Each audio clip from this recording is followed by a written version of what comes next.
Soy la ingeniera Gladys Candese y hoy vamos a hablar de lo que es un algoritmo. Sabemos que son una lista de instrucciones que sirven para resolver problemas, pero la parte que no se dice es que el algoritmo tiene unos pasos que tenemos que aprender a construir en varios tipos de formatos. Por ejemplo, en diagrama de flujos, en pseudocódigo, incluso nosotros tenemos que convertir lo que es nuestro lenguaje natural a estos códigos que estamos hablando como para resolver el problema. Vamos a aprender un poquitito más. Entonces, aparte de 6 instrucciones que se hacen por pasos y que tienen algunas características que ahora vamos a ver. Bueno, las principales características son: el algoritmo es preciso. ¿Qué significa eso? Que en un paso o en una instrucción realiza una suma, una resta, un pedido de entrada de datos, una salida de datos. No es algo ambiguo, ¿sí? Es súper preciso. Se sabe cuál es el paso que se va a dar, ¿sí? Es finito. ¿Qué significa eso? Que tiene un comienzo y un fin en el tiempo, ¿sí? En un momento dado debe terminar el algoritmo, ¿sí? Pueden haber de repente errores en donde el algoritmo nunca termina, y eso no es conveniente porque entonces no vamos a poder llegar a un resultado, ¿sí? Porque el objetivo del algoritmo es resolver un problema. Y es definido porque nosotros tenemos una definición que realizamos en la entrada de datos, en el desarrollo del problema, de llegar hasta la solución, y una salida, ¿sí? Entonces tiene 3 partes principales que vamos a ver. O sea, eso ya está, y está definido, está escrito en un lenguaje que se llama pseudocódigo. Ahora vamos a ver un poquitito.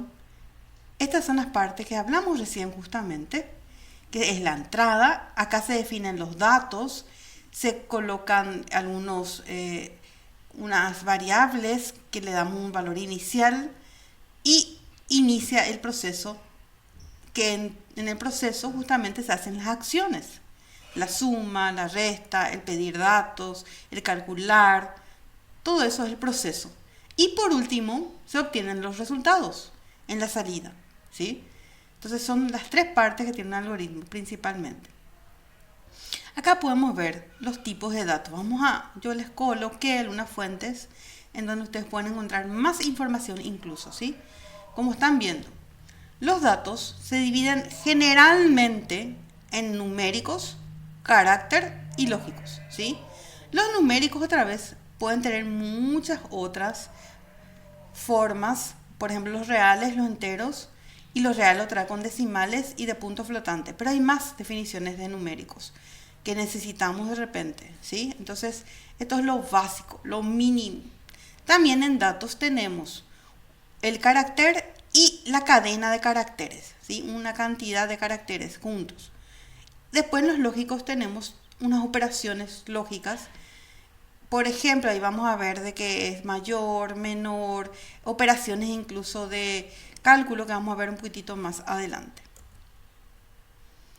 Bueno, la estructura de los algoritmos puede ser de varias formas. La más sencilla es la secuencia. ¿Qué significa? Tenemos un inicio, después una acción 1, acción 2, acción 3 y termina. Puede ser, por ejemplo, acción 1, lectura de datos; acción 2, sumar esos dos valores; acción 3, colocar eso en una variable para mostrar, y después termina. Entonces ahí es secuencial.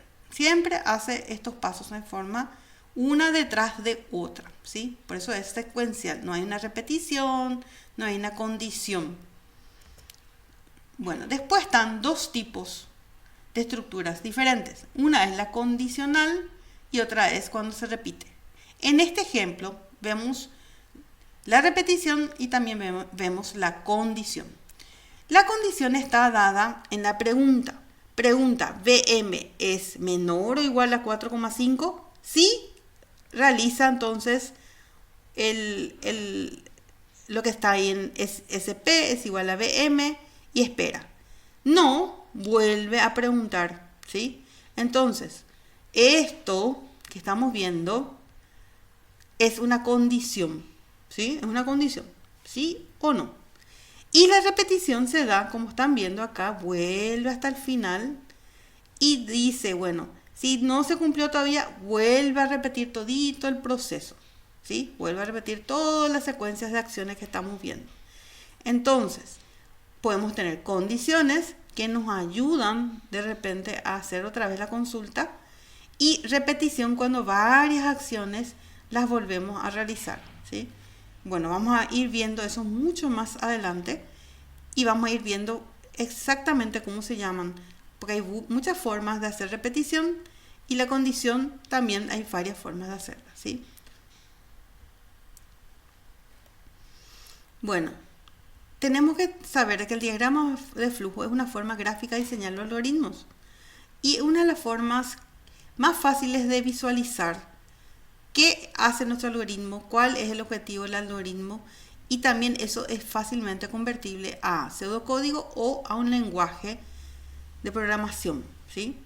Tenemos que entender de que generalmente el diagrama de flujo son los pasos que vamos a dar para resolver un problema en forma bastante general.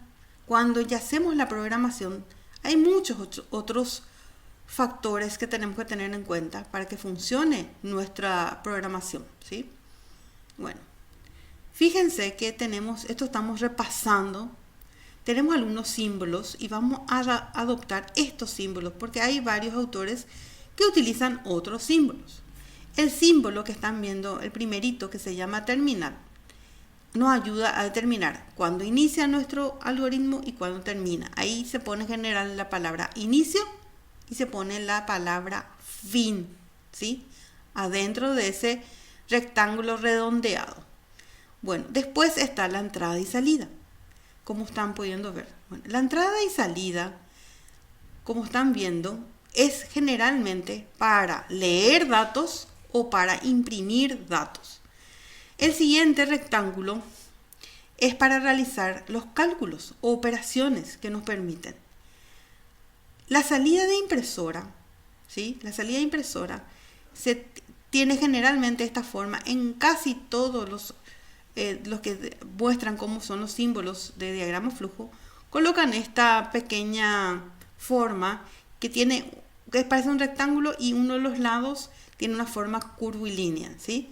Entonces, nos sirve para indicar la impresora. La salida de pantalla tiene otra formita que combina, como están viendo, parece una terminal, pero del otro lado tiene como dos lados que señalan como una flecha. Entonces ese sería para indicar cuando sale en pantalla y el otro era la salida a la impresora, para diferenciar. El teclado también tiene su símbolo, ¿sí? Como están viendo acá, el teclado tiene un símbolo, parece de hecho un teclado, ¿sí? Y ese no significa de que cuando tenemos que introducir datos por medio del teclado. Por último, estamos viendo que hay otro simbolito, que es el rombo, que nos permite hacer la condición que habíamos hablado antes, ¿sí? Para calcular la comparación, incluso se puede poner ahí de acuerdo al resultado que realice una repetición, etc. Entonces, nos conviene siempre poner una sola condición por rombo para que sea más claro, ¿sí? Y nos damos cuenta que tiene 2 o 3 salidas. Puede llegar a tener 3 salidas. Por ejemplo, le decimos si es mayor, que haga una operación. Si es menor, que realice otra operación. Si es igual, otra operación. Hay formas también que se hace la decisión en ese método. Pero generalmente se usa para sí y no. Entonces tiene generalmente 2 salidas. Después están los conectores. Nos permite unir partes del diagrama. Cuando nuestro diagrama ya es muy grande y no entra en una sola hoja, entonces con estos conectores indicamos un numerito y sabemos que a partir de ahí continúa la siguiente página, en ese lugar comienza. No es lo mismo que un fin, un inicio, sino que es una forma de saber de dónde comienza otra vez lo que se quedó en suspenso en la página anterior.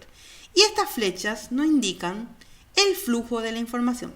hacia dónde va el flujo de la información. O sea que es muy importante en la utilización correcta de las flechas de flujo.